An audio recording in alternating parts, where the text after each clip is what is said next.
Merhaba, ben Arzu. Tıp doktoruyum.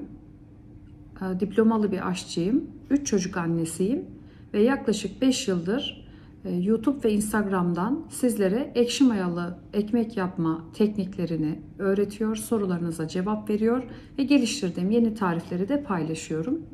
Uzun zamandır yoğun bir şekilde talep aldığım bir konu vardı. Sıfırdan, temelden ekşi mayalı ekmek yapımını aşama aşama anlatan videolar hazırlamak ve bu projeme nihayet başlayabildim. Bu da projemin ilk videosu. Bu videoları arka arkaya bir seri halinde hazırlayacağım ve bir oynatma listesi yapacağım. Ekşi mayalı ekmek eğitimleri oldukça pahalı. Birçoğunuz bu eğitimleri almak istiyor fakat gerek mali kısmı, yani finansal olarak gücünüzün yetmemesi, gerek de zaman ve mekan gibi sınırlamalar nedeniyle bu eğitimleri alamıyorsunuz. Hoş, eğitimleri aldığı halde ekmek yapmayı öğrenemeyen bir sürü takipçim var.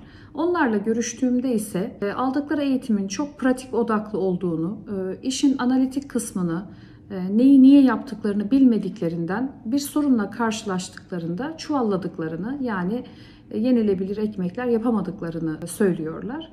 Ve bu aldıkları eğitimlerde de eksiklikler olduğunu söylüyorlar. İşte biz bu videolarda hem sorularınıza cevap vereceğim, hem en baştan itibaren aşama aşama süreci nasıl ilerlettiğimizi göstereceğim. İnşallah bu videoları tamamladığınızda siz de benim kadar, yani en az benim kadar iyi ekmekler yapıyor olacaksınız. Kısaca kendimden bahsetmek istiyorum. Yaklaşık 5 yıldır ekşi mayalı ekmek yapıyorum. Covid zamanı başladım. Yurt dışında yaşıyorum ben. Katar'da yaşıyorum 9 yıldır. Markette instant maya bulamayınca bu maya işini nasıl hallederiz diye araştırınca ekşi maya karşıma çıktı. Aslında ekşi maya benim bilmediğim bir konu değildi. Rahmetli annemin ve benim çocukluğumda çevremin yaptığı bir ekmek hazırlama yöntemiydi. O anlamda ben çok şanslıyım. Annemi biraz küçük yaşlarda kaybettim ama yaşadığım yer, Samsunluyum bu arada. Samsun Ladikliyim. Bizim orada insanlar bütün ihtiyaçlarını, neredeyse bütün ihtiyaçlarını evde üretirler. Benim rahmetli annem de ekmeğimizi, peynirimizi, sirkemizi, yoğurdumuzu, yarmamızı, bulgurumuzu, nişastamızı, salçamızı, yani makarna, erişte, onları zaten Anadolu'da genel olarak yaparlar ama neredeyse her şeyi evde üretebiliyordu.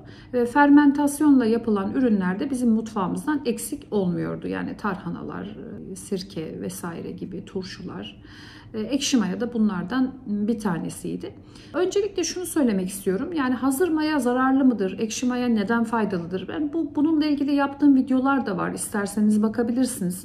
Ama şöyle kabaca bahsedersek, aslında hazır maya dediğimiz şey Saccharomyces ailesinden bir organizma, yani maya grubu.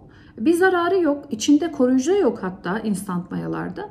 Bizim sorunumuz aslında genetiğiyle oynanmış buğdaylar ve ondan oluşmuş unlarla alakalı. Çünkü geçmişle bugün arasında baktığınız zaman unların içeriği çok değişti. Gluten seviyeleri 50 katına kadar yükseldi. Yine fitik asit bizim büyük bir sorunumuz. Ve agresif çalışan Saccharomyces, yani hazır mayalar unun içerisindeki bu zararlı bileşenleri nötralize etmiyorlar. Yani öyle bir zamanları yok daha doğrusu. Bir saatin içinde mayalanma tamamlanıyor. İşte biz ekşi mayayla çalışırken içinde hem bakteriler, yani laktobasil dediğimiz yoğurt yapımından da sorumlu olan bakteri aileleri, hem mayalar beraber çalışıyorlar. Yani bunların farklı görevleri var. İşte aromadan daha çok laktobasiller sorumlu, kabarmadan mayalar sorumlu. Tabii biz ekşi maya, hani onu tekrar da anlatırım. Daha önce de anlattım. Laktobasil hakimiyetini arzu ediyoruz aslında ekşi maya içerisinde. Bu konuya tekrar değineceğim. İşte bu organizmalar bizim için önden bir sindirim yapıyorlar ve kullandığımız unun içeriğindeki işte fitik asit mineral ve vitaminlerin emilimini engelleyen bir madde ve biz fitik asiti ıslatarak, uzun süre pişirerek ya da fermente ederek yok edebiliyoruz. İşte ekşi mayalı ekmekte de fermentasyon süreciyle fitik asiti yok ettiğimiz için buğdayın içeriğinde zaten var olan vitaminler ve mineraller açığa çıkıyor. İşte bu yüzden ekşi mayalı ekmek kansızlığa iyi geliyor, besleyici değeri yüksek oluyor vesaire. Ve bir de glutenin içindeki glutamin denilen zararlı kısmı yine ekşi maya bakterileri tükettiği için gluten seviyeleri de oldukça düşüyor. İşte bu sebeplerle hem sağlıklı olduğu için hem de çok lezzetli olduğu için mutfaklarımızda emekler vererek ekşi mayalı ekmekler üretiyoruz. Ekşi mayalı ekmek üretimi oldukça uzun vakit alıyor. Aslında zor diyemem ama detayları var. Her aşamada ne beklediğimizi, ne görünce bir sonraki aşamaya geçtiğimizi bilmemiz gerekiyor. Süreç içerisinde hatalar yaptığımızda bazı hataları tolere edebilirken, telafi edebilecek şeyler yapabilirken bazı hataların da maalesef geri dönüşü olmuyor. Yani süreci maya hazırlığından itibaren başlarsanız 5-6 saatte maya aktifleşiyor. 5-6 saat sıcak mayalanma ve katlanmaların olduğu dönem ve arkasından yaklaşık 20 saatlik bir buzdolabı dönemi var. Pişirme ile beraber neredeyse 30 saati bulan bir süreçten bahsediyoruz. Onun için doğru ilerlersek hata yapmayız ve hüsrana uğramayız diye düşünüyorum. Şunu da belirtmek isterim, kendimle ilgili biraz bilgi vereyim derken ben Covid zamanı ekmek yapmaya başladım. Çok keyif aldım. Ekşi mayalı ekmeğin hamuruna dokunduğum zaman hislerim çok farklıydı. Beni çok rahatlattığını fark ettim. Bir terapi yöntemi gibi. Her gün neredeyse hamur yoğurmak istiyordum. Zaten 3 çocuğum var.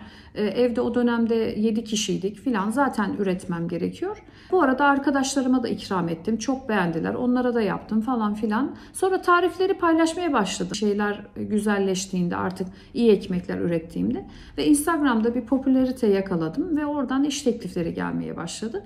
Derken burada Katar'daki bir kafe için 8 ay boyunca üretim yaptım. Yani öyle ki hani bakın ben doktorum, 8 saat mesai yapıyorum. Onun üstünde eve gelip hamurları yapıp gecenin 2'sinde falan pişirmeye başlıyordum. Sabaha kadar hamur pişiriyordum. O kadar keyif alıyordum. Çok keyif aldığım için üretmekten buna devam ettim ve bu üretim sırasında da aslında çok şey öğrendim. Birçok hatalarım oldu ve bu hatalarımdan da birçok şey öğrenmeyi başardım. Videomu sabote etmeye çalışan bir sinek var burada. Umarım dikkatinizi dağıtmıyordur. Acaba videoyu kessem mi diye düşünüyorum ama hazır konsantre olmuşken devam edelim diye de düşünüyorum. İşte hem üretim yaparken edindiğim tecrübeler bana hataların nasıl düzeltildiği ile ilgili fikirler verdi. Hem de sizlerden gelen sorular, bu arada yeni tarifler üretme çabalarım, yurt dışındaki bazı şeflerin online eğitimleriyle kendime katkıda bulunmam vesaire derken bugünkü seviyeme ulaştım. Ve bundan sonra da inşallah bildiğim her şeyi sizinle şeffaf bir şekilde, anlaşılır bir şekilde paylaşacağım. Bu videoda kabaca kendimden bahsetmek ve bu video serisini neden yaptığımı, amacımın ne olduğunu, neler paylaşacağımı kısaca size anlatmak istedim. Lütfen ekşi mayalı ekmek yapmaya ilgisi olan arkadaşlarınıza bu videoyu gönderin. Onların da bu video serisinden haberdar olmalarını sağlayın. Hem onlar için bir iyilik yapmış olursunuz hem de benim çabalarımın karşılığının daha fazla olmasını sağlarsınız. Yine aynı şekilde videolarımı izlediğinizde lütfen beğeni yapmayı, sorularınız varsa ya da yoksa da küçücük de olsa bir yorum yapmayı ihmal etmeyin. Hepinize iyi günler. Bir sonraki videoda görüşmek üzere.